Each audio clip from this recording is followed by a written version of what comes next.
안녕하십니까. 한상주입니다. 우리 최 회장님 그리고 이제 KB의 박정림 사장님 이렇게 해서 그래서 저는 이제 바로 방송을 진행하도록 하겠습니다. 일단 코로나 장세 올해 한 해 장세 어렵지 않습니까? 근데 개인적으로 회사의 실적 여부와 관계없이 올해의 코로나 증시를 좀 한번 총체적으로 리뷰를 좀 해주시기 바랍니다. 어떻게 하시겠습니까? 최 회장님부터 먼저 제가 해주시면 먼저 네. 예.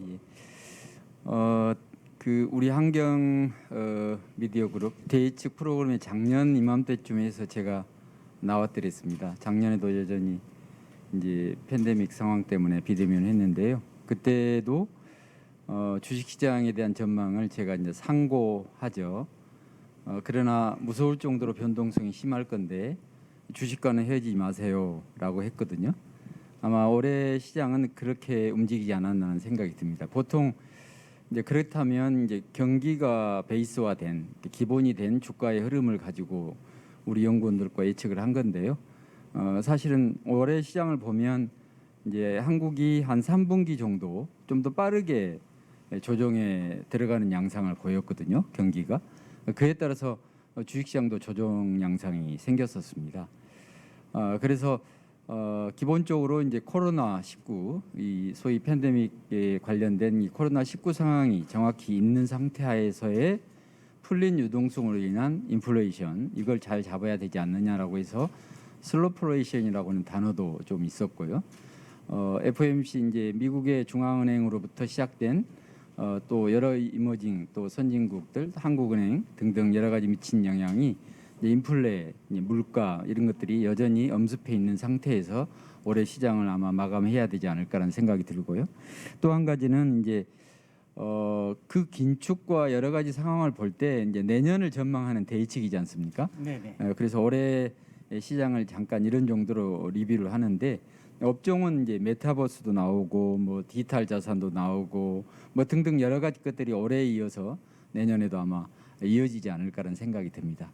박 사장님은 올해 한 해 이렇게 증시를 좀 전체적으로 네. 스케치해 주시죠. 저는 그냥 뭐 우리 큰 그림은 최 회장님께서 말씀해 주셨으니까 좀 숫자로 나오는 걸 좀 보다 보면 하여튼 명암이 좀 있었던 시장도 그렇고 그다음에 자산에도 명암이 있었던 한 해였던 것으로 지금 보고 있는데요.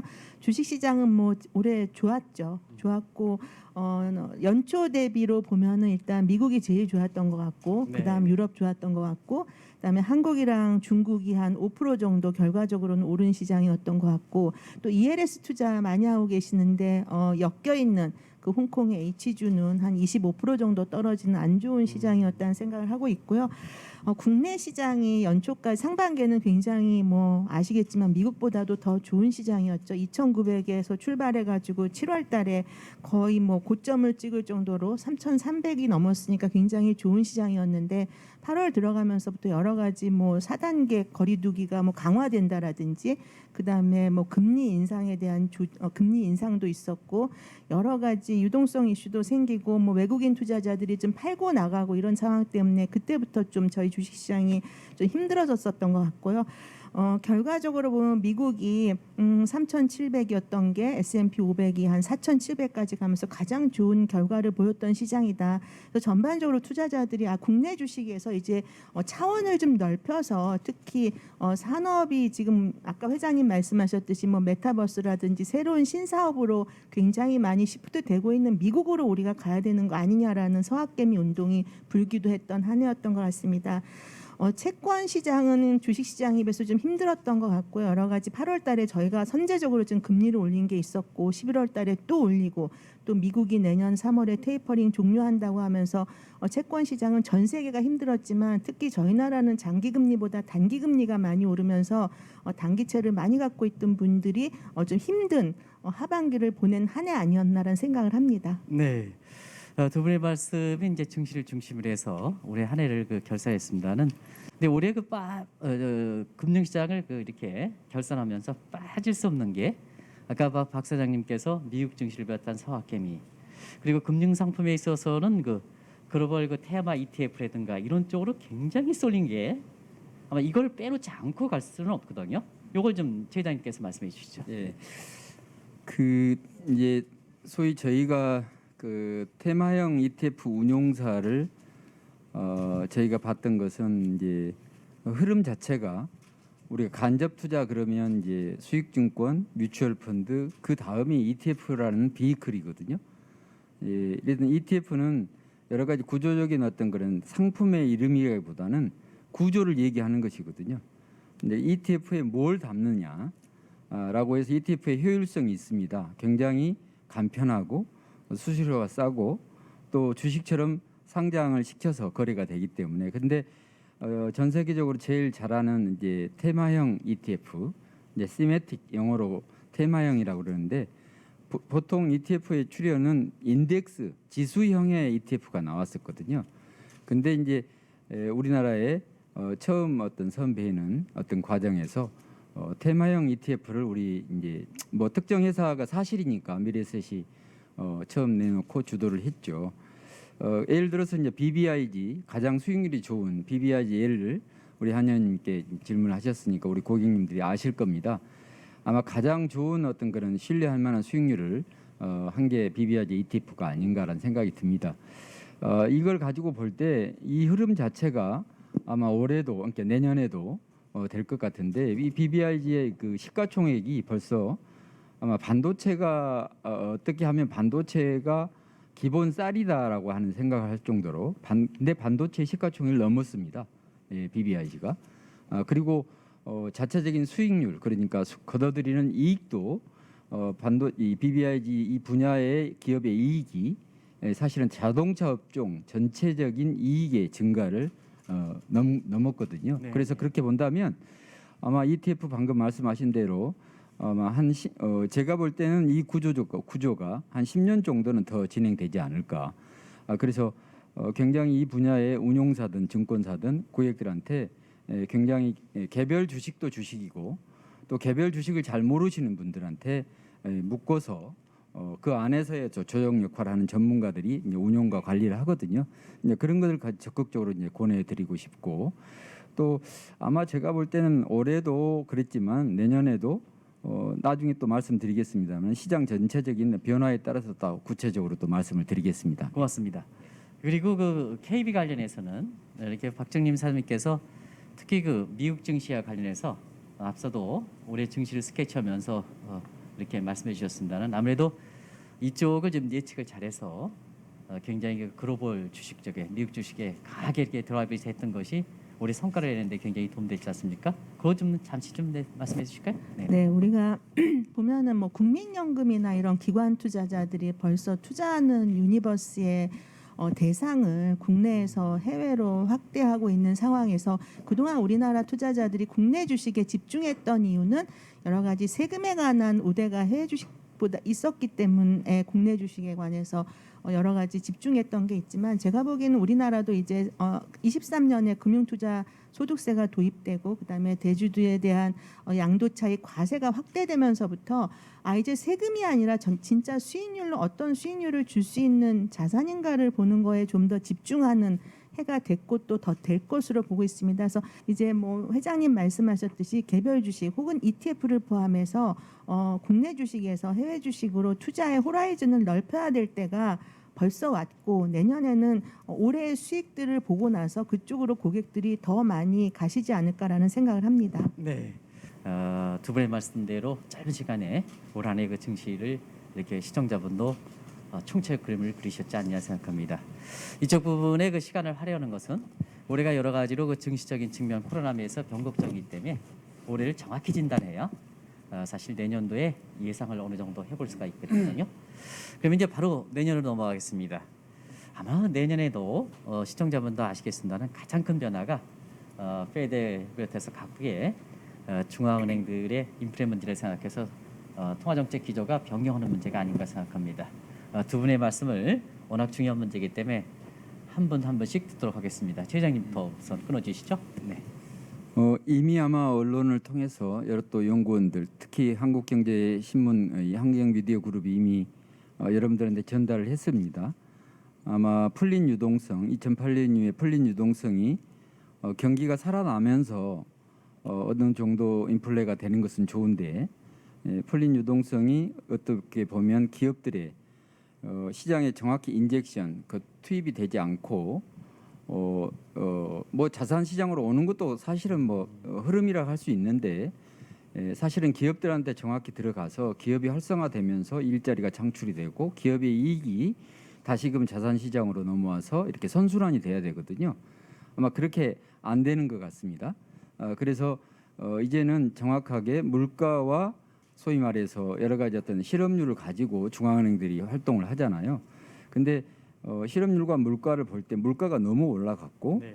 또 실업률 또한 아직은 그렇게 아까 기업이 활성화돼서 기업의 일자리가 네. 창출이 되지 않는 상태에서의 염려를 하는 것 같습니다. 그래서 아마 이미 발표했듯이 테이퍼링이라고 하는 게 내년 우리 박사님도 말씀드렸다시피 3월에 끝내고 그 다음에 내년에 한 3번 정도는 힘들 것 같습니다. 예. 금리 그러나 인상이 예, 말이죠. 금리 네. 인상이 한 2번 정도는 하게 되지 않을까라는 생각인데, 근데 이제 어떻게 보면 뭐 매판이 뭐 이런 용어가 있잖아요.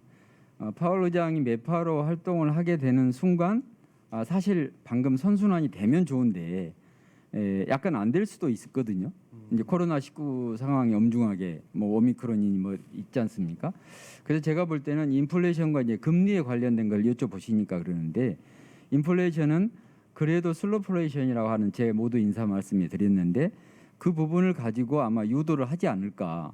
그리고 그렇게 해서 여러 가지 어떤 뭐 산업이라든가 그 다음에 구산업은 리모델링, 리밸런싱을 잡으면서 이제 균형하러 가는, 어떻게 보면 기저 효과도 있습니다만은 균형하러 가는 점에서 우리 고객님들이 생각하실 때 작년처럼 그렇게까지 크게 비관적으로 생각할 필요는 없지 않느냐. 뭐든지 정상화 상태하에서의 자산의 변화는 사실 그것도 균형을 맞춰주거든요. 그렇게 네. 말씀을 좀 드리겠습니다. 네. 그 문제는 그 중심 초점 가져 예, 예. 다시 한번 좀 여쭙도록 하겠습니다. 박사님께서는 그 어떻게 보면 증권 세우기 전에 또 우리나라의 그 최대 시중은행도 아주 중요한 직책을 해줬지 않습니까?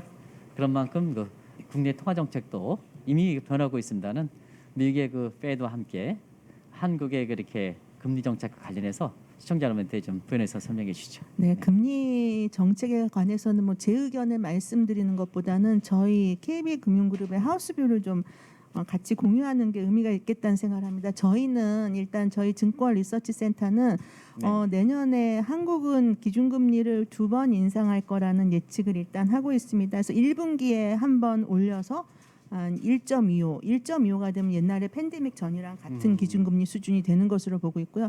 그다음에 내년 하반기에 연준이 기준금리를 올릴 시점에 즈음에서 우리나라가 한 번 더 올려서 연말에는 1.5 정도를 유지하지 않을까라는 생각을 일단 갖고 있고요. 네. 그다음에 미국에 대해서는 미국도 2번을 올리지 않을까라는 생각을 저희는 갖고 있습니다. 왜냐하면 연준 의장께서 말씀하시기를 3월까지 테이퍼링을 종료하고 그다음에 금리 인상 시기가 테이퍼링 종료 시기로부터 멀지 않다라고 말씀하셨기 때문에 6월 정도에 미국이 한번 금리를 올릴 것으로 보고 있고 그 이후에 하반기에 한 번 더 올리지 않을까라는 생각을 갖고 있고, 중요한 거는 또 거기다 덧붙여서 연준 의장께서 앞으로는 우리 그러니까 연준의 대차제조표를 축소하겠다. 그러니까 예를 들면 갖고 있는 채권이 만기가 돌아오면은 재투자를 해왔었는데 그 재투자 범위를 줄이겠다라는 의미로 통화정책에 좀 강경성 발언을 좀 많이 하셨다라는 게 지금 저희 그거고요.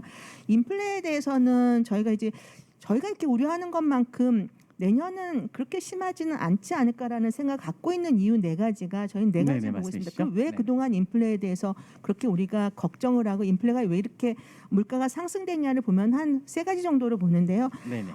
포스트 코로나 이후에 이제 원자재 사용이 늘어나면서 에너지 가격이 올라간다라는 게 하나가 있었고, 그다음에 여러 가지 글로벌 공급망 교란이 오면서 병목 현상 때문에 인플레가 있었다라는 게 하나 있고, 그다음에 포스트 코로나 이후에 줄여놨던 노동력 공급이 안 되면서 서비스 업종 쪽에서 물가가 상승하지 않았냐라는 3가지가 있는데, 지금 시점에서 뒤집어 보면은 오미크론이라는 것 때문에 원자재 수요는 생각보다 줄 것이다라는 얘기가 나오고 있고, 병목 현상은 뭐 계속 좀 문제는 있겠지만 올해보다 개선될 것으로 보고 있고, 또 하나는 노동력이 고용 지금 지표를 보면은 이미 노동력 공급이 많이 되고 있지 않냐라는 측면으로 봤을 때는 내년 연초에는 물가 상승률이 대비 뭐 미국 같은 경우에는 7%도 넘을 수 있다는 얘기가 있지만 하반기에는 좀 낮춰져서 3%대 안 되겠냐. 한국도 지금 3% 정도 상회하고 있지만 지금 정부가 유류세도 인하한다고 하고 공공 여러 가지 가격들 지금 동결하고 있으면서 되려 1분기 지나면서 하반기로 가면 안정세를 타지 않을까라는 생각을 좀 갖고 있습니다. 네. 일단은 그 감이 빠르신 우리 그 주식 투자자 분께서는 두 분의 말씀대로 여러 가지 증시가 갈 수 있는 기본적인 정책이라든가 이런 거 볼 때는 대체로 내년에도 주가가 그렇게 어렵진 않겠다. 근데 세부적인 내용에 있어서는 구체화시키는 모습을 좀 두 분의 말씀을 통해서 듣도록 하겠습니다. 참고적으로 시청자 여러분 어떻게 느끼시겠습니까? 두 분이 다양한 의견을 좀 전해주기 위해서 사전에 사실 그 철저히 차단하고 두 분이 그 의사교환을 할 수 있는 이런 쪽을 좀 차단을 해서 각자 워낙 전문가시니까 의견을 그 전해줄 거로 이렇게 저희들이 그 보안을 유지했습니다는 특히 내용이 미국도 2차례, 또 한국도 2차례 이렇게 해서 역시 그 전문가들이신 것 같습니다. 그러면 이제 지금 말씀하신 그 통화 정책 그리고 인프레 문제 이런 쪽의 전망을 토대로 해서 내년도에 그 증시가 어떻게 움직일 것인지 개괄적으로 좀 말씀해 주시기 바랍니다.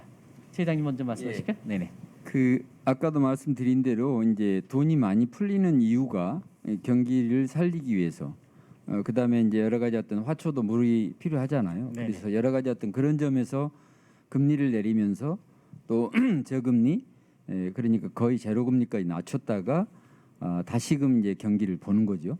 유동성 장세에서는 보통 보면 여러 종목이 같이 올라갑니다. 이런 장세는.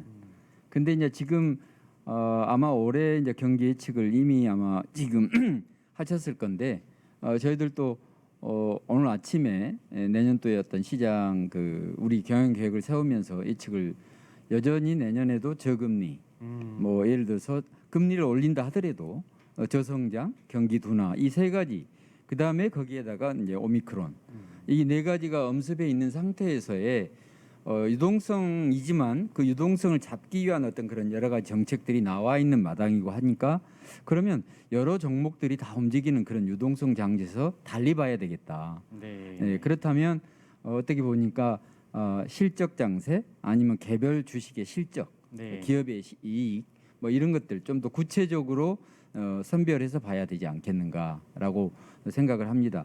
이제 그랬을 때에는 어떻게 보면 여러 종목보다는 이제 개별 이익 그다음에 새롭게 떠오르는 테마 이런 어떤 상태에서의 전문가들의 어떤 그런 권유 또 컨설팅을 받아서 아마 개별 종목 내지는 간접 상품을 골라야 되지 않을까.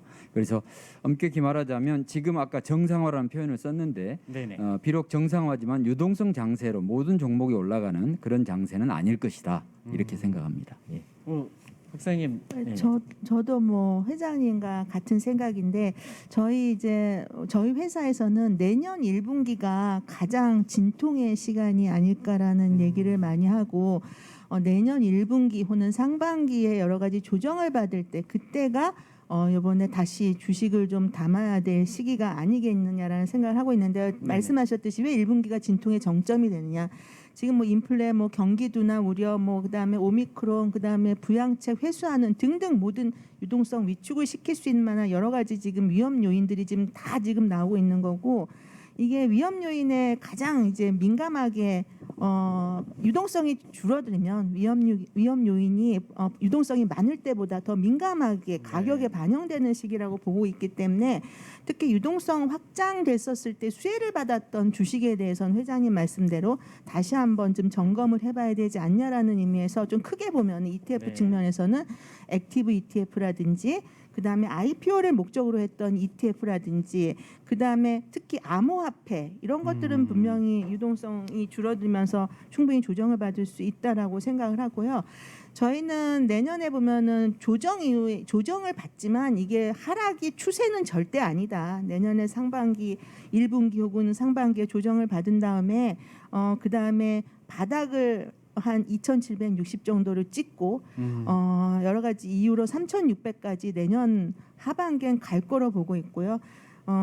왜냐하면은 중국 같은 경우에도 지금 규제 일부를 지금 풀려고 하고 있고 다시 지금 문제가 복잡해지고 11월 달에 여러 가지 중요한 이벤트 때문에 부양의 기미가 지금 보이고 있다라는 것도 문제 하나의 효과고 또 하나는 미국 증시가 상반기에 뭐 테이퍼링 완료하면서 조정은 받겠지만 전반적으로 기업의 이익 증가세가 지금 어마어마하게 나오고 있기 때문에 네네. 하반기부터는 좋아지고 미국 증시는 23년에 제일 좋을 것으로 저희는 보고 있습니다. 그리고 뭐 저희들은 그런 거에 대해서 별로 이렇게 말씀을 안 드립니다는 이게 박 사장님 말씀 들어보면 상반기 좀 어렵고 하반기 좀 올라간다. 보통 상조하거다 이렇게 얘기를 했습니까? 여기에 이제 의견이 있으신지 긴급으로 우리가 최 회장님께서 또 한 말씀 더. 예예예. 뭐 상고하죠 이렇게 이야기하기보다는 원래 지수는 평균이거든요. 보통 우리 교과서에 보면 그러지 않습니까, 고객님들? 방향성입니다. 그 방향성이 크게 의미가 없겠다라는 생각을 아까 모두에 말씀드렸고요. 그래서 어떤 구체적인 지표 지수는 얘기 안 했는데 이제 그렇다면 아까 실적 장세라든가 퀄리티 뭐 이런 개념에서 봐야 된다는 것이죠. 그렇다면 지수의 어떤 그렇다고 해서 아까 이제 우리 박 사장 그랬잖아요. 그렇다고 아주 내려갈 것 같지도 않다라고 하는 어떤 의미라고 본다면 아마 개별 실적과 퀄리티 장세로 그러니까 성장과 기술 혁신이 있는 기업들 이런 쪽으로 좀 압축해서 본다면 요즘 뭐 중국도 그렇고 미국도 마찬가지고요. 미국이 역시 주도해 가겠지만 중국도 하드웨어적인 이 부품에 관련된 경쟁력이 좋거든요. 네. 그래서 한국도 마찬가지. 한국도 그런 경쟁력이 있는 국가잖아요. 네. 그래서 제가 본다면 전체적인 종목에서의 지수 평균성을 가지고 보기보다는 구체적으로 보자. 이런 말씀을 좀 더 드리고 싶어서. 네. 예, 예. 사장님 말씀이 정말 옳으신 게 네네. 제가 보니까 증권회사 사장이 하지 말아야 될 것 중에 하나가 종목 추천, 그다음에 주가 지수 전망이었습니다. 예, 네. 회장님처럼 제가 좀 배워야 될 것 같습니다.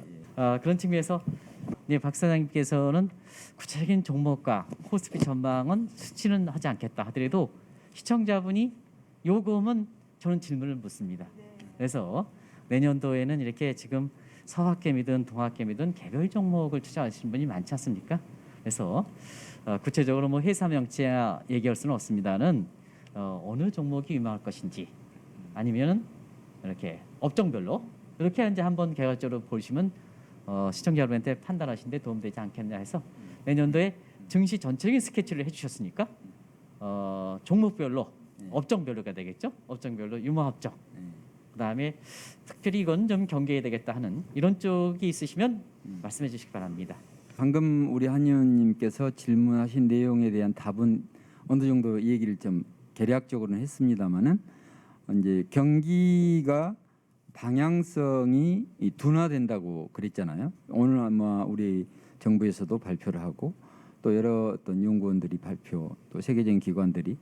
근데 올해보다 그러니까 내년이 좀 둔화된다고 하는 것이지 이렇게 발전 내지는 성장을 전혀 못한다는 건 아니잖아요. 네. 그러면 성장하는 측면에서 아까 지수라는 평균성을 보지 말고 개별적인 실적을 내는 종목들 이런 종목들에 국한해서 본다면 사실은 많이 있거든요. 그러니까 올해 2021년도에 전체적인 이익이 한 15% 증가했다고 그래요. 네. 기업들의 이익이.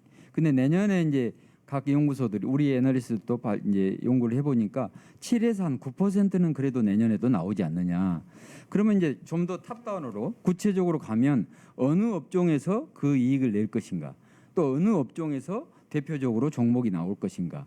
그다음에 좀 넓혀서 본다면 미국이냐 중국이냐 한국도 네네. 이 기준으로 보면 종목들이 있거든요. 네네. 예, 그래서 아까 말씀드린 성장이냐 기술주냐. 성장과 기술은 같이 하거든요. 네. 어떤 큰 형태로 보면 지구촌에서 어떤 때가 되면 상당히 어떤 변화가 크게 올 때 기술과 혁신이 융합되는 상태에서의 항상 변화가 왔거든요. 그게 이제 대중을 길게 끌고 갑니다. 네. 아마 그런 시기가 지금 진행되고 있지 않나 하는 생각이 들어서 제가 아까 성장, 기술, 실적, 퀄리티 뭐 이런 형태로 좀 이렇게 압축해서 보시라 이런 말씀을 드리겠습니다. 박사님은 내년에 그 메타버스라든가 아니면 NFT 같은 거 이런 거에 대한 관심이 상당히 높거든요. 이런 걸 좀 말씀해 주시기 바랍니다. 저는 기본적으로 이 메타버스라든지 NFT라든지 가상화폐가 묶이면서 더 시너지를 내지 않을까라는 생각을 합니다. 네, 기본적으로 네. 메타버스라는 가상의 세계에서 자기의 직접 재산권이라든지 작품이라든지 컨텐츠들을 자산화하고 그 자산화한 거를 거래를 하면서 가상화폐가 더 유용하게 되고 그 자산들을 등기부등본처럼 이건 내 자산이야라는 거를 또 NFT를 통해서 확인받게 되고 이런 모든 것들이 서로 상승 효과를 내는 네, 상황이라고 네. 보고 있기 때문에 앞으로 메타버스라는 세계에서 이 컨텐츠라든지 여러 가지 직접 재산권이 가상화폐를 통해서 더 발전하고 이게 더 관련된 주식들이 뭐 합병도 하고 뭐 서로 이렇게 콜라보도 하면서 좀 더 시너지를 내는 것이 되지 않을까라는 생각을 해서 좀 더 관심을 갖고 봐야 되는 종목군들이라고 생각합니다. 네. 단순히 이렇게 우리가 보면 내년도를 이렇게 전망하면서 페드의 그 통화 정책이라든가 하는 종전의 관점에서 증시에 어둡게 오는 여론을 봤습니다는 지금은 종전의 이론이 통하지 않는 뉴노멀사이기 때문에 두 분의 말씀대로 종전에 예측하지 못했던 새로운 동력들 그게 이제 박사님이 말씀하셨던 뭐 NFT라든가 메타버스라든가 또 아까는 이제 우리 최 회장님께서 기술 혁신이라든가 이런 표현을 썼습니다는 새로운 성장 동력을 봐라. 통화 정책 측면에서는 비우호적, 다소 비우호적이라 하더라도 그런 쪽으로 볼 때는 주가라든가 기업의 수익이 새로운 동력 쪽으로 많이 이렇게 진전되지 않겠냐. 그런 쪽을 내년에 증시를 좀 보실 것을 두 분이 강구하신 것 같습니다. 말씀하실 내용이 그러니까 이제 아까 우리 박사님께서 이거를 빅테크 기업들이 그 소위 말해 자기들의 어떤 것으로만 갖고 있었던 그러니까 자본주의라고 하는 것은 참여자들한테 과실들이 두루 나눠줘야 되거든요. 네네. 예, 그런데 의미가 있는데 이 가상 디지털 자산으로도 또 하나의 자본 생태계가 만들어지고 있다라고 하는 점에서 블록체인은 바로 기술입니다. 그것이 근간인 기술이거든요. 네네. 블록체인으로 소위 말해서 탈중앙화를 기술적으로 구현할 수 있는 기반 기술이다. 이렇게 이제 개념 정리를 한번 하고 싶고요. 탈중앙화된 이 블록체인이 나와가지고 그럼 네네. NFT는 뭐냐? 아까 말씀드린 대로 지적 재산권을 보장하는 수단입니다. 네네. NFT가 그러니까 non-fungible 이제 이렇게 토큰이라고 네네. 하잖아요. 근데 그것이 보장하는 수단인데 그러면 암호화폐는 뭘까? 암호화폐는 이 블록체인이 효과적으로 작동하기 위해서 참여자들에게 소위 말해서 지급하는 보상입니다. 그러니까 블록체인, NFT, 암호화폐 연결돼 있는 거죠. 네네. 하나의 생태계가 구성이 돼 있는 거예요. 그래서 아까 지적 재산권에 그 근간한 기본 베이스된 자산이 있잖아요. 네네. 예, 일방적인 어떤 그런 뭐 여러 가지 코인들은 또 없는 것도 있잖아요. 네네. 그러니까 이거를 투기적이다 아니면 허상이다라고 생각할 게 아니라 얼마든지 가상 자산으로 또 하나의 자본 생태계가 만들어지고 있기 때문에 이게 올라가면 암호화폐가 상승을 하게 되는 그래서 암호화폐를 가지고 하나의 어떤 그런 단순 가상 화폐다라고 생각할 게 아니라 생태계에 있어서 그러니까 저는 비트코인보다는 뭐 이더리움 같은 거 이렇게 생태계로 연결돼 있는 거 이런 것들을 아마 우리 고객들이 조금 이렇게 관심 있게 터치를 하시면 좋겠다는 생각이 들어서 제가 감히 이제 디지털 자산 산업이 형성이 되고 있다 그랬는데 네네. 그러니까 암호화폐만 직접적으로 투자하는 것만이 투자가 아니다는 거죠. 디지털 산업군을 이렇게 예를 들어서 그런 예를 들면 이해하실까요? 옛날 금광 그 서부에 이제 금광 채굴을 하러 갔을 때 그 뭐 청바지 장사가 돈 벌었다. 또 음식업점, 또 숙박업소가 돈 벌었다. 그랬잖아요. 네네. 우리나라의 빵집이 잘 되면 어디가 방앗간이 잘 됩니다. 예, 그러듯이 예를 들어서 암호화폐만이 직접적인 투자 자산이 아니에요. 네네. 예, 그래서 아까 블록체인이라는 기술을 가지고 제가 말씀드렸는데 거기에 산업군이 있어요. 근데 그 산업군에 거래소도 있고요. 코인 거래소 같은 거 네네. 이런 것도 어떻게 보면 투자할 대상이에요. 예, 그래서 그런 부분을 가지고 생각을 해주십사라는 말씀을 드리고 싶어서 말씀드렸고요. 사실 이 내용에 대해서는 뭐 우리가 토론하면 뭐 사실 그 밤새도록 토론하겠습니다는 올해는 이제 예. ESG라는 기후 변화 관련해서 그게 또 화두가 될 거로 이렇게 봤었고 그리고 올해보다는 내년에 ESG와 관련된 부분이 기업 경영이라든가 또 투자 지침에서 가장 그 각광을 받을 것 같지 않습니까? 이런 내용을 얘기하시고자 하는 그 내용을 같이 말씀해 주시기 바랍니다. 네. ESG는 이 소위 정책과 산업이 광범위하게 이제 추진되고 있잖아요. 그런데 제가 볼 때는 이제 화석 연료, 뭐 그린플레이션, 뭐 그다음에 탄소 배출권. 최근에 독일에서 이제 발표를 했죠. 독일에서도 2030년대 가면 적어도 이제 그린플레이션에 관련된 소위 그린 에너지 비중을 어느 정도 한 65%에서 80% 올려버렸습니다. 네, 오히려. 네. 그러니까 전반적인 제가 생태계에도 얘기를 했는데 화석 연료의 생태계에서 그린 에너지의 생태계로 적어도 비중을 높이거나 준비를 안 하면 기업들의 경영이 어려워지는 어떤 그런 상태에서 그다음에 비재무적 가치 그러니까 그런 것들은 재무적 가치라고 할 수 있지만 네. 뭐 지배 구조라든가 뭐 환경 기후 일단 당장에 안 보이지만 영향을 주거든요. 네. 그래서 비재무적 가치가 이제 현실화됐다. 네, 이런 식으로 생각을 하셔야 되지 않을까. 좀 더 구체적인 것은 우리 박 사장님 이야기 듣고 네. 또 하겠습니다. 예. 아마 박 사장님도 관련된 그룹의 회장님께서 ESG 관련해서 특별히 강조를 하시는데요. 그런 내용 포함해서 내년도에 그 내부적으로 우리가 알아본 결과를 보면 KB증권도 ESG와 관련돼서 굉장히 엠버디되게 체질화되게 이걸 그 조직 문화에 또 투자 문화에 아주 익숙해라 하는 지침을 내리신 거로 알고 있는데요. 그 관련해서 같이 말씀해 주시죠. 네, 일단 뭐 아까 ESG가 인플레이션을 부추기는 거 아니냐라는 측면에서 그린플레이션 말씀하신 것 같은데요.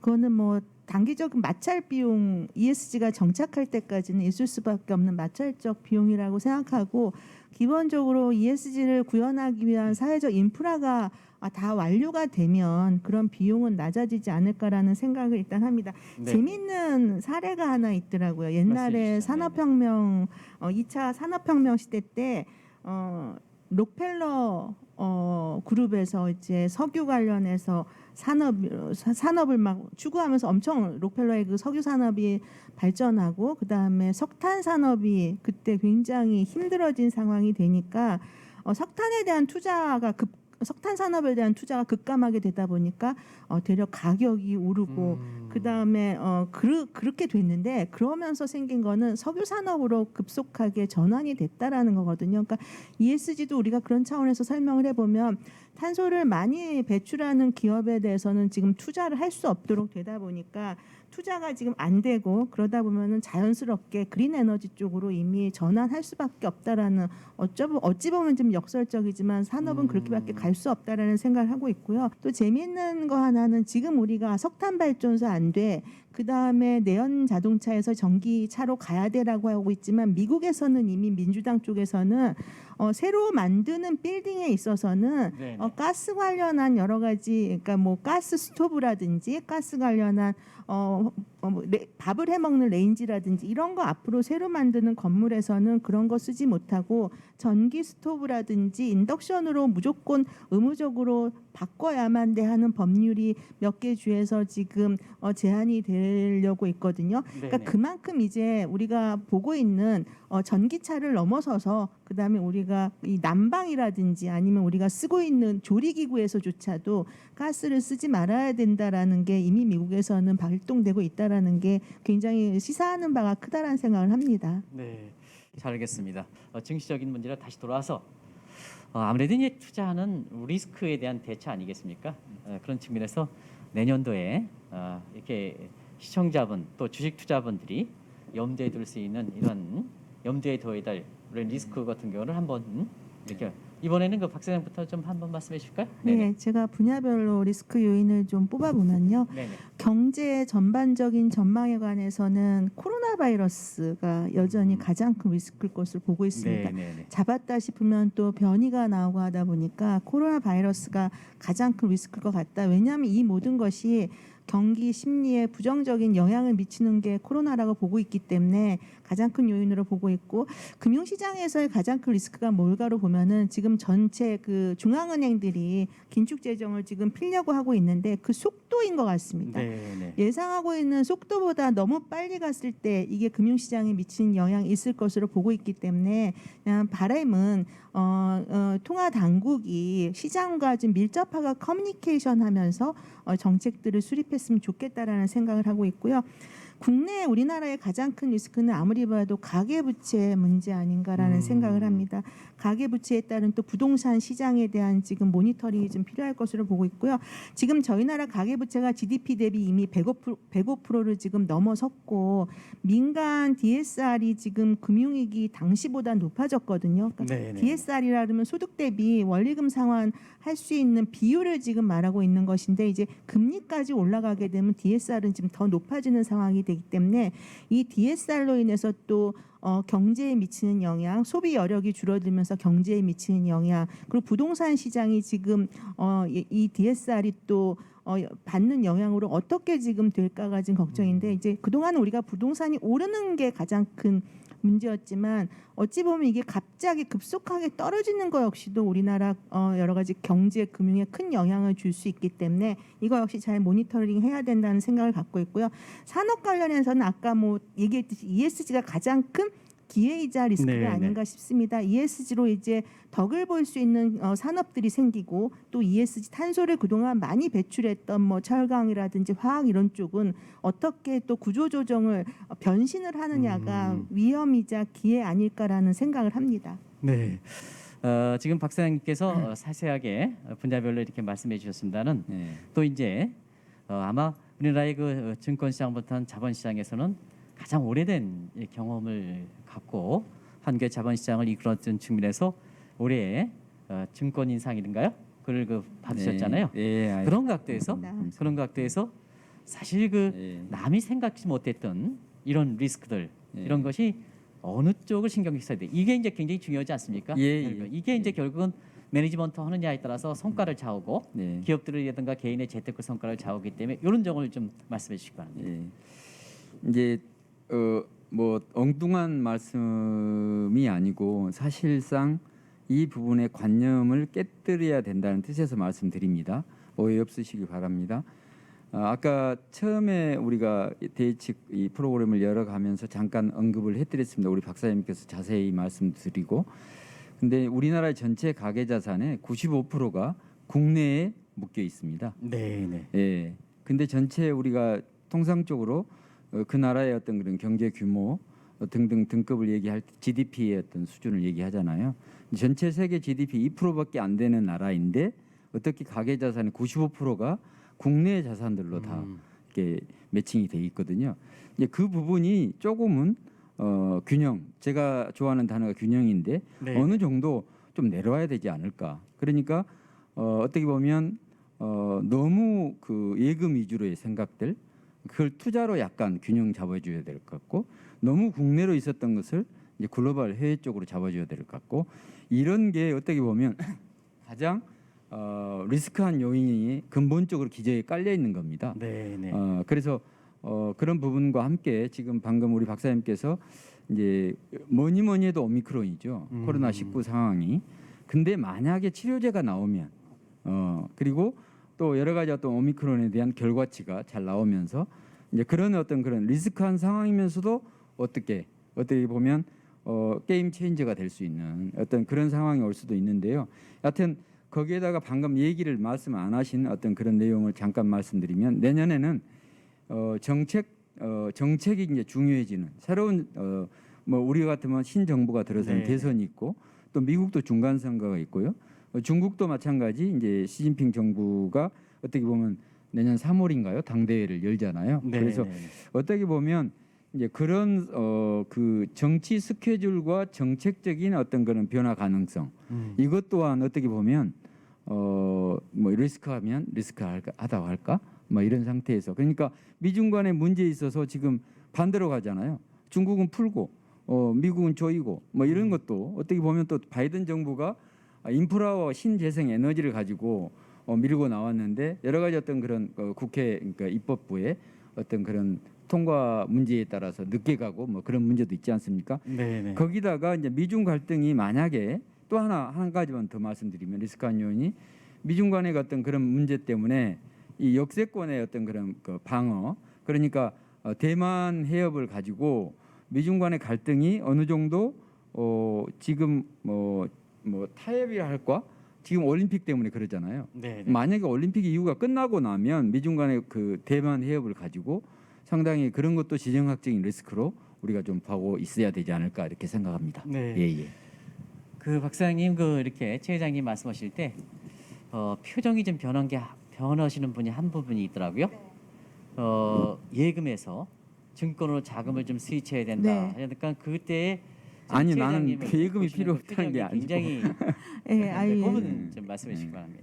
그 제가 보니까 고령화 시대 이제 자산 관리를 어떻게 해야 되냐 해서 지금 뭐 머니무브 얘기 나오고 있는 건 네네. 이미 나왔던 거고 그 머니무브를 또 작년 올해 주식시장이 좋으면서 또 우리 투자자들이 경험했던 것이 사실이라는 생각을 합니다. 기본적으로 이제 부동산하고 예금만으로는 노후 자산을 모으고 그리고 노후에 거기서 나오는 돈으로 살아가기가 참 힘든 세상이 됐기 때문에 그만큼 금융 투자에 대해서 관심을 기울여야 되는 건 당연한데 네네. 저희 이제 KB 경제연구소에서 매년 한국 부자 보고서를 만들거든요. 근데 네. 제 기억으로는 이제 올해 보니까 다시 이제 부동산 비율이 좀 높아졌더라고요. 그거는 제가 보기에 부동산 가격이 오르면서 그냥 비율이 자연스럽게 높아졌던 것으로 보고 있는데 그동안은 가장 좋은 투자선 솔직히 부동산이었죠. 하지만 네네. 이제 부동산이 어떻게 될 건지에 대해서는 우리가 지금 시점에서는 다시 한번 또 고민을 해봐야 되기 때문에 투자에 관심을 가져야 된다라는 거는 당연한 것 같습니다. 그래서 투자를 할 때 우리가 젊었을 때 모을 때 이건 우리가 어큐뮬레이션이라 그러고 모은 자산을 이제 직업을 그만두고 이제 은퇴하고 나서 쓸 때 그걸 디큐뮬레이션이라고 하는데 어큐뮬레이션, 디큐뮬레이션 전체 분야에서 저는 투자 상품을 활용하지 않고서는 이거는 답이 없다라는 생각을 하고 있고요. 그런 의미로 보면은 모을 때는 좀 위험 성향이 높을 젊으실 때니까 뭐 ETF나 펀드 중에 지금 메가 트렌드를 형성하고 있는 쪽에 관심을 많이 가지셨으면 좋겠다라는 얘기를 하고요. 그게 뭐 아까도 메타버스, NFT, 그다음에 블록체인 관련한 생태계, 뭐 바이오, 헬스케어 이런 것들이 있을 수 있겠고 그리고 역시 나중에 쓸 때도 역시 좀 안정적이지만 배당이 꾸준히 나오는 뭐 배당주라든지 네네. 그다음에 리츠에 관심을 기울여야 될 것 같아요. 근데 제가 보니까 미국은 보니까 분기 배당이 가장 많고 그다음에 연배당인데 저희 나라는 아직 연간 배당이고 그다음에 분기 배당이 굉장히 적은 상황이라서 앞으로 우리나라 기업들도 분기 배당을 하겠다는 기업들이 많이 나오고 지금 우리나라 배당 수익률이 미국보다 떨어지지만 네네. 배당 수익률을 갖고 충분히 은행 예금이자 이상의 소득을 얻을 수 있다는 생각을 갖고 있기 때문에 나 나이 들었으니까 이제는 무조건 예금해야 돼. 여기서는 우리가 많이 벗어나야 되지 않냐라는 생각을 좀 하고 있고 나이가 들면은 스탁 개념으로 갖고 있는 것보다는 거기서 현금 창출을 매월 따박따박 얼마를 해줄 수 있도록 내가 내 자산을 구성해야 되냐가 굉장히 중요한 거기 때문에 그거를 어렵게 생각하지 마시고 재미있게 상의를 해가시면서 한 달에 내가 국민연금 그다음에 퇴직연금에서 나오는 거에다가 이거 합쳐서 얼마를 만들어야겠다 이런 목표를 갖고 재미있게 해볼 수 있을 것 같고요. 아까도 우리 그 블록체인 생태계에 투자하는 거 최 회장님께서 말씀해 주셨는데 여러 가지 그런 것들이 기존의 우리 자산과 상관계수가 굉장히 낮아요. 그러니까 네네. 위험을 서로 포트폴리오로 묶으면은 위험을 많이 낮출 수 있다는 의미인데 그래서 ETF 중에도 보면은 블록체인 생태계에 있는 회사들을 모아서 하는 ETF 혹은 가상화폐를 많이 갖고 있는 기업들로 묶은 ETF 네네. 그리고 이런 것들이 있기 때문에 굳이 가상화폐에 위험한데 나 투자하기 싫어 하더라도 가상화폐는 아니지만 그 생태계에 있는 기업들에 투자하는 것들도 한번 고려해 보는 것이 나쁘지는 않을 것 같습니다. 네. 개인적으로 좀 개인적으로 재산은 좀 어떻게 굴리십니까? 좀 어렵습니까? 간단히 팁 하나씩 좀 주시겠습니까? 이건 우리 박 사장님 먼저 하십시오. 네. 네, 저는 이제 저희 회사에서 이제 판매하는 상품 그다음에 특히 ETF 쪽에 관심을 많이 갖고 있고요. 그리고 ETF로 포트폴리오를 짜서 그거를 랩으로 판매하는 뭐 EMP 같은 네네. 것도 지금 하고 있고 그러니까 본인 스스로가 한 번 산 다음에 이거 어떻게 해야 될지 언제 팔아야 될지 언제 또 뭘 사야 될지 모르겠어 하실 때 ETF로 포트폴리오를 짜서 그거를 주기적으로 리밸런싱 해드리는 랩 상품들이 또 증권회사에 있기 때문에 그거를 많이 활용하시면 좋을 거라는 생각을 하고요. 그다음에 저희도 그렇고 미래에셋도 그렇고 발행어음을 지금 발행하는 회사이기 때문에 CMA도 발행어음으로 하면은 높은 금리로 또 드리고 있으니까 그것도 또 유동성 자금 예치하시는 데는 좋은 거라고 생각하고 있습니다. 뭐 회장님은 조금 더 우리 신세대들한테 이제 좀 제대로 된 어떤 그런 가르침이 좀 드려야 되겠다는 생각에서 제가 말씀드리면 이 소위 말해서 주식에 대한 부분을 트레이딩 개념에서 하지 말고 네. 그러니까 샀다 팔았다 하지 말고 투자 개념에서 하라는 거죠. 네, 투자 개념으로 보면 어떻게 보면 내가 저 회사의 주주다라고 하는 생각으로 우리가 그런 말을 많이 했었어요. 네, 네. 근데 저는 그렇게 하고 있습니다. 좋으신 말씀입니다. 예, 그래서 제가 뭐 고객 자산을 가지고 굳이 고객님이 그렇게 해달라고 하지 않는 이상은 고객 자산도 그런 개념으로 하고 있고 저도 똑같이 그런 개념으로 부동산 자산은 제가 그렇게 많이 없습니다. 예, 밭 몇 마지기 그거는 뭐 여러 가지 이유가 있어서 그렇고 제 집 한 채 있고요. 네, 네. 나머지는 전부 제가 자본시장 안에 집 한 채뿐이 없으십니다. 한 채밖에 없습니다. 예, 한 채밖에 없습니다. 예, 그래서 뭐 재테크를 잘못했다 나는 그런 것이 아니고 네, 네. 그 유동성을 가지고 많을 때 적을 때부터 모아서 적립형, 적금형 컨셉을 가지고 하는 펀드에 가입을 하고 증권저축하고 요즘 같으면 목적형, 투자 목적형 ISA를 우리가 자본시장 제가 활성화 이원이기도 했는데 그거 통과시켰잖아요. 네, 네. 그래서 한 발 더 나가자는 거죠. 아까 IMA라고 하는 지금 발행음에서 한 단계 더 나가면 또 IMA가 있거든요. 네, 네. 그래서 그런 상품들도 저는 늘 가입을 합니다. 네. 예. 그래서 제가 안 하고 어떻게 고객들한테 권유를 하겠습니까? 네, 이제 네. 그런 생각으로 이렇게 이해를 해주시면 되겠습니다. 사실 증시 전망과 관련되지 않고 우리 투자 문화 차원에서 예. 이런 분한테 좀 한 말씀들을 좀 새 연말 연시니까 한 말씀 좀 하시고 하시겠습니까? 네. 이렇게 먼저 그 최 회장님이 좀 예. 하시니까. 네네. 뭐 오늘 이 시간 동안 주로 그런 말씀도 하셨는데 우리 젊은 후배님들이 특히 MZ 세대들 신세대 분들께서 방청을 지금 시청하고 계실 건데 어느 정도 아마 빨리 알아들었을 겁니다. 네, 요즘 네, 네. 여러 가지 정보의 어떤 비대칭 대칭이 사라지고 다 이렇게 영리하잖아요. 그래서 네. 아마 이해하실 건데 그러니까 이제 아까 주식을 가지고 기존의 관념대로 주식으로 어프로치를 다가오지 마시고 자산 관리 개념으로 다가오시고 그래서 좀 더 그렇다면 좀 더 종합적이고 장기적인 관점에서 보라는 것이죠. 네, 네. 첫 번째는 그래서 주주가 된다는 말씀도 방금 드렸는데 사실은 성장하는 사람 내에 핵심 경쟁력이 있는 기업들이 있습니다. 아까 네. 제가 실적과 퀄리티라 그랬잖아요. 그런 주식으로 좋은 주식 그게 좋은 주식이거든요. 그리고 그걸로 묶어서 하는 ETF 뭐 등등 이렇게 우리 박사님도 구체적으로 말씀드렸는데 저희가 아까 제도 테마형 여러 가지 얘기했잖아요. 그런 거. 그다음에 시대적인 인식을 잘 하라. 그러니까 고정관념을 버리라는 말하고 똑같은데 그 인류 역사상 지구촌의 특별한 시대입니다. 지금. 네. 아까 제가 잠깐 언급을 했는데 기술과 혁신이 융합하는 그래서 새로운 어떤 그런 산업이 새로운 어떤 성장이 나오는 어떤 그런 상태거든요. 근데 굳이 그걸 부정할 필요는 없는 거예요. 네. 예, 그래서 그런 부분을 말씀드리고 또 혁신의 가치에 투자한다. 그 말은 뭔 말이냐면 기존 관행대로는 뭐 우리 이제 직원들한테는 그냥 너 그러다가 좌초 자산 된다. 뭐 이런 말도 감히 제가 방송 용어로서는 적절한지 모르겠지만 그래도 신세대들한테 한 말씀을 이제 네, 해주시라 네, 네. 그래서 그런 상태에서 고정관념을 버려라. 그래서 저는 현실적이고 스마트한 선택을 한다면 어떻게 보면 구체적으로 몰라도 돼요. 이런 흐름을 쫓아서 큰 트렌드만을 보고 가도 됩니다. 네, 네. 예. 그래서 많은 비클, 많은 혁신적인 구조가 많이 나오는 거예요. 네, 그게 ETF예요. 네, 네. 예, 그래서 큰 트렌드를 이해하라는 뜻이죠. 음. 큰 트렌드를 한쪽으로 너무 쏠리는 고정관념에서 빨리 벗어나서 네, 예, 네. 그래서 그런 부분으로 이렇게 MZ 세대들한테 후배들한테 네. 얘기하고 싶습니다. 시간이 다 됐습니다. 마지막으로 연말 연시니까 이렇게 연말 연시에 우리 시청자분 위해서 예. 한 말씀 좀 해주시기 바랍니다. 예, 뭐니 해도 건강하셔야 됩니다. 여러 가지 어떤 그 팬데믹 그러니 코로나 19 상황이 계속되는 한 조심하시고 마스크 꼭 쓰시고 오늘 아침에 우리 한상진 의원도 꼭 그런 당부를 하시던데 우리가 먼저 나부터도 남을 위한다면 나부터가 조심을 해야 되거든요. 건강하시고 어떻게 보면 자본시장 잘 활용해서 여러분들께서 뭐 좋은 부를 형성할 수 있도록 저도 열심히 노력할 테니까요. 새해 복 많이 받으시고 건강하시라고 이렇게 인사드리겠습니다. 감사합니다. 박사장님. 예. 네, 뭐 저도 코로나 상황에서 건강 잘 지키시고요. 또 코로나 방역 이런 여러 가지 절차를 지키다 보면 마음이 외로워지는 것도 있는 것 같아요. 저희가 만나지는 못해도 주변 사람들한테 따뜻한 말 한마디 전화로라도 건넬 수 있는, 그래서 몸과 마음이 다 건강해지는 연말이 됐으면 좋겠습니다. 새해 복 많이 받으십시오. 네. 시청자 여러분, 오늘 장시간 동안 시청해 주신 데 감사한 말씀드리겠습니다. 고맙습니다.